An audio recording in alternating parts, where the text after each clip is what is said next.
This is what would happen if a foe attacked a Navy aircraft carrier. Since the 1950s, the supercarrier has been the most visible representation of U.S. military power and maritime hegemony. Although supercarriers have participated in nearly every military conflict since the commissioning of USS Forrestal in 1955, no carrier has come under determined attack from a capable opponent. In part, this is because supercarriers are very difficult to attack, but the symbolic grandeur of the massive ships also plays a role. No one wants to know what the United States might do if one of its carriers came under attack. What would happen if a foe attacked a United States Navy aircraft carrier during a conflict? How would the United States react, and how would it respond?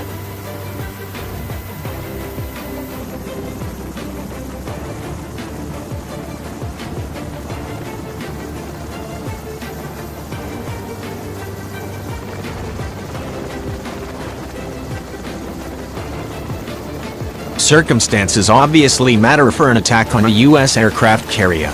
An out-of-the-blue attack from a conventionally armed state actor would enjoy the highest levels of success, but would also have an impact on elite and public opinion in the United States that might drive calls for dire retribution. An attack as part of a crisis would seem less extraordinarily hostile, but would nevertheless incur demands for a severe response. Finally, an attack during active hostilities might well represent a significant escalation but would be least likely to elicit an enraged public response. Most devastating of all might be an attack by a non-state actor that resulted in significant casualties and or the destruction of the carrier. This would undoubtedly inflame U.S. public opinion while leaving the United States without a clear path for response and retribution. Escalatory logic is part of an ongoing military conflict. An attack against a U.S. carrier would not necessarily represent a legal challenge. Aircraft carriers are weapons of war, after all, and they are just as vulnerable to attack as any other weapon. But as military theorists have pointed out for at least 2 centuries, states choose their levels of escalation very carefully. Most wars are limited wars, and in limited wars, generals, admirals, and politicians are aware of the political import of the targets they select. Consequently, some targets remain off-limits for states that want to keep a war limited, even if those targets make a material contribution to the conduct of the conflict. The United States has enjoyed, for quite some time, a perception of untouchability around its most cherished, expensive, and effective military assets. Even with conventional naval and air forces, attacking a supercarrier is no mean task. The USSR tried to develop effective anti-carrier weapons and tactics for decades, a pursuit that China has now taken up. But aircraft carriers have an almost mythic symbolic importance, both in global opinion and in the self-conception of the U.S. Navy. No state has undertaken a determined attack against a U.S. carrier since World War II. Authorizing an attack against a U.S. supercarrier would require a weighty political decision.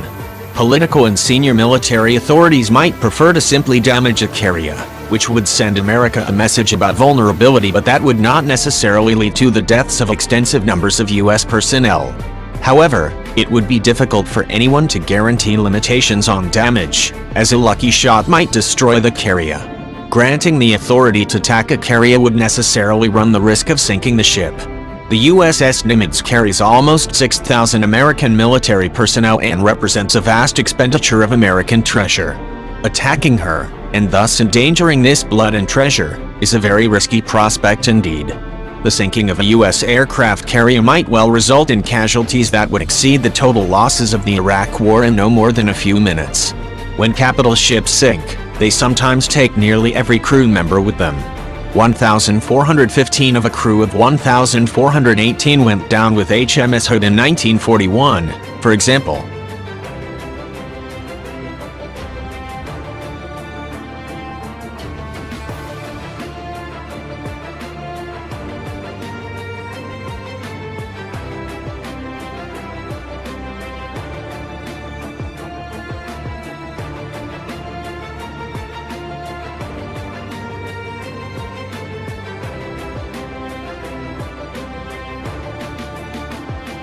The targets of an attack against a carrier, in effect, would be U.S. military capabilities, public opinion, and elite's opinion, defining elite as including military and civilian leadership. The political and military leadership of the foe would need to believe that attacking the carrier was militarily feasible, that it would further operational or strategic goals, and that the likely U.S. responses were manageable in military and political terms. On the operational and strategic levels, it's not difficult to imagine a context in which damaging, destroying, or deterring a carrier would enable operational military success. Simply clearing the skies of F-A-18s and F-35s tends to make life easier for fielded military forces. On the strategic side, an attack would convey a seriousness of commitment, while creating fear of vulnerability in America.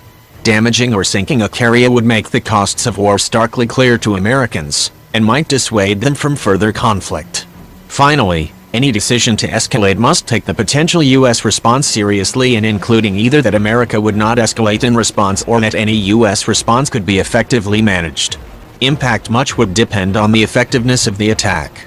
Even an unsuccessful attempt at attacking a supercarrier, an intercepted submarine sortie, or a volley of ballistic missiles that failed to reach the target, for example, would carry escalatory risks, although it would also indicate seriousness of purpose to U.S. policymakers.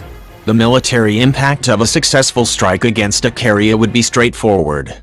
A missile volley that either sank a carrier or led to a mission kill by damaging the flight deck of a carrier into inoperability would deeply affect U.S. military operations, both by removing the carrier from the fight and from deterring America from deploying other carriers to the region. The USN can deploy only a limited number of carriers at any given time.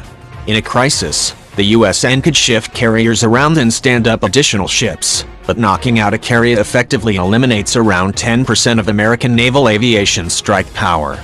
The United States has other options: land-based air, cruise missiles, assault carriers, but in many scenarios damaging or sinking a carrier could have a dramatic impact on the military balance.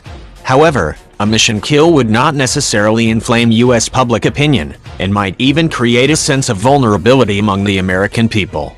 Perhaps more importantly, such an attack might give U.S. policymakers, who have historically been more casualty-averse than the U.S. public, pause over the costs and benefits of the intervention. An attack that sank a carrier with significant casualties, on the other hand, might well result in demands for vengeance, the specific circumstances of the attack notwithstanding. This could put U.S. policymakers in the awkward position of needing to escalate, without being able to use some of the most lethal military options in their toolkit. But again, the attacker would run severe risks. Damaging or sinking a carrier could result in a much stronger U.S. commitment to the conflict, as well as a U.S. decision to escalate either vertically, by using additional weapon systems, or horizontally, by widening the geographic scope of the fight. Sinking a carrier would be a great way to turn a limited war into a major war, and there are very few countries that would seriously contemplate major war against the United States.